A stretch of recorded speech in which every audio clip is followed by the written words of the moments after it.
Good morning, dear students. Today we have to start a class 7th. It is first chapter, the birth of Christianity. Okay, the birth of Christianity. It is a start to 200 BC to 200 CE. Okay, ये इसका era है. Understanding the medieval period. First of them we start studying periodization in history. Periodization in history, whenever we study history, for our convenience we tend to classify events into three periods. जब हम history का study करते हैं तो हम history को हमने three parts में डिवाइड किया है. एशियंट हिस्ट्री, सबसे पुरानी हिस्ट्री, मेडिवल, बीच की, एंड मॉडर्न, अभी की जो हिस्ट्री जो हम पढ़ रहे हैं. It is important to remember that these divisions are not sacrosanct. The transition from one period of history of another is gradual. देखिए, एक जो ट्रांजेक्शन का मतलब क्या हुआ, सुधार, एक जगह से दूसरी जगह. ट्रांजिशन का मतलब होता है फैलना. कोई भी अच्छी चीज़ या बुरी चीज़ का एक ट्रांजिशन होता है, तो ट्रांजिशन का मतलब होता है फैलना. तो एक पीरियड से दूसरी पीरियड में हिस्ट्री में कई बातें जो अच्छी भी हैं बुरी भी रहीं, वो एक दूसरे से एक पीरियड से दूसरे पीरियड में स्प्रेड होती नहीं, उसी को कहा गया ट्रांजिशन. इसका जो लिटरल मीनिंग है medieval, it sometime refers to middle age. Medieval को मिडिल एज भी कहते हैं.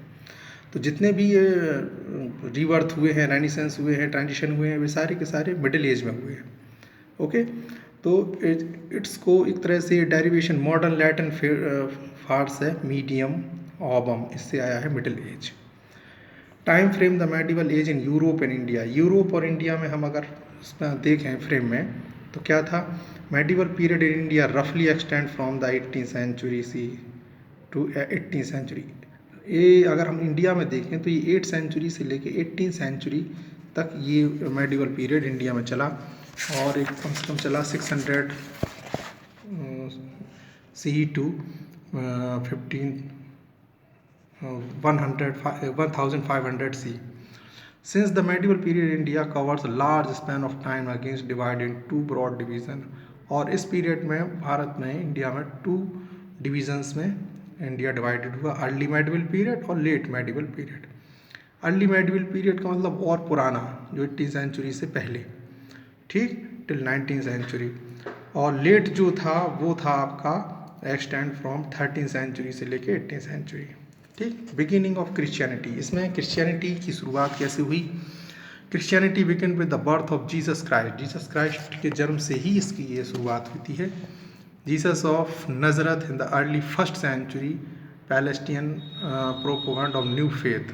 His teachings, miracles, purification and resurrection and gained popularity. उनकी जो टीचिंग्स थी वो मिरेकल थी, एक अविश्वसनीय थी. फिर उनको क्रूसीफाई किया गया, क्रूस पर चढ़ाया गया, और फिर उनका रीबर्थ हुआ. ये सब चीज़ें जो अब इन्होंने की, उसी से जो क्रिश्चियनिटी उस पर फेथ हुआ और ये रिलीजन आगे बढ़ा. थोड़ा सा जीसस क्राइस्ट के बारे में बताऊंगा मैं आपको. जीसस क्राइस्ट, ऐसा माना जाता है कि इनका रियल नेम था क्राइस्ट. जीसस क्राइस्ट वाज यहून्ना, इनका रियल नेम यहून्ना था. and which is Hebrew word was spelled to the Joseph in English. Christ is the Greek word. Christ इनका ग्रीक वर्ड है जिसका मतलब होता है अरबी में मसीहा, मीशा कहते हैं. Jesus was born to Mary and Joseph in Bethlehem. Bethlehem जो जेरूसलम के पास में है, वहाँ जो मैरी और जोसफ से हुए थे. Birth of Jesus is shorted in mystery. ऐसा माना जाता है कि एक मिस्ट्री है, रहस्य है इनके जीवन में. ऐसा माना जाता है कि एक्चुअली जो कंसेप्ट है Mary's womb was holy spirit, ये होली स्पिरिट से ही आए थे. At the age of about 30, तब ये 30 साल के हुए, Jesus was baptised by his cousin. इनको उनके जो कजिन थे उन्होंने उनको क्रिश्चियनिटी में डाला, उनको उन्होंने स्पिरिचुअल शिक्षाएँ दी, टीचिंग्स थी. जॉन बैप्टिस्ट ये जॉर्डन रिवर के किनारे रहते थे, ठीक है ना. ये प्रॉपर मिथक में विश्वास रखते थे उनके भाई, और उन्होंने सही बातें उनको सिखाई. टीचिंग्स ऑफ जीसस क्राइस्ट, उनकी टीचिंग्स क्या थी. ही टॉट, उन्होंने सिखाया compassion of fellow human beings and need to the care for needy. उन्होंने कहा कि जिनको ज़रूरत है उनकी मदद करो, गरीबों की, असहायों की मदद करो. और उन्होंने ये भी सिखाया कि ईश्वर एक है और वही सबका फादर है और वो सब पर दया करता है और वही सबके गुनाहों को माफ़ करता है। He emphasis that should be long neighbours, अपने पड़ोसियों से प्रेम करो, अपने सोशल समाज में मिलजुल के रहो, समझ रहे, दुश्मनों को भी माफ़ करो, ठीक, पापियों को क्षमा कर दो। ये उन्होंने कई बातें सिखाई हैं। The concept of kingdom of God 13 development through Jesus taught, उन्होंने ये पूरा का पूरा साम्राज्य गॉड का ही बना है, ठीक है ना, और सभी उसके बच्चे हैं, वो अपने आप को गॉड का बच्चा कहते थे, गॉड का सन कहते थे। This layer development in the concept of trinity it is basically means that God is combination of three benefit. Trinity का मतलब तीन चीज़ें जो कि वो अपने आप को मानते थे। तीन कौन सी चीज़ें थी? The father, son and the holy spirit, पिता हैं, पुत्र हैं और होली स्पिरिट, अच्छे विचार हैं। They have other own distinct identities but they are all in the spirit.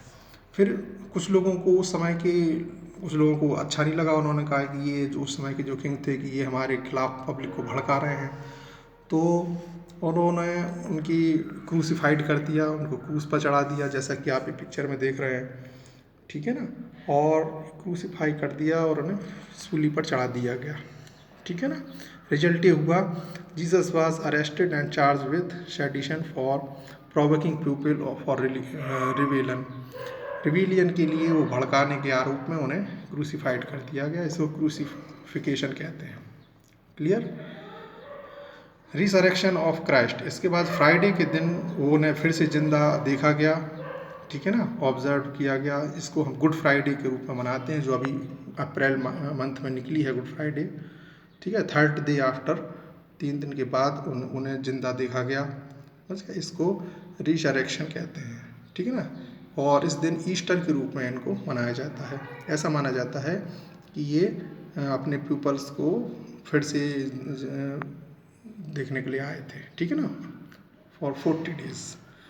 Rise of Christianity, ये मैं आपको नेक्स्ट वीडियो के थ्रू बताऊंगा।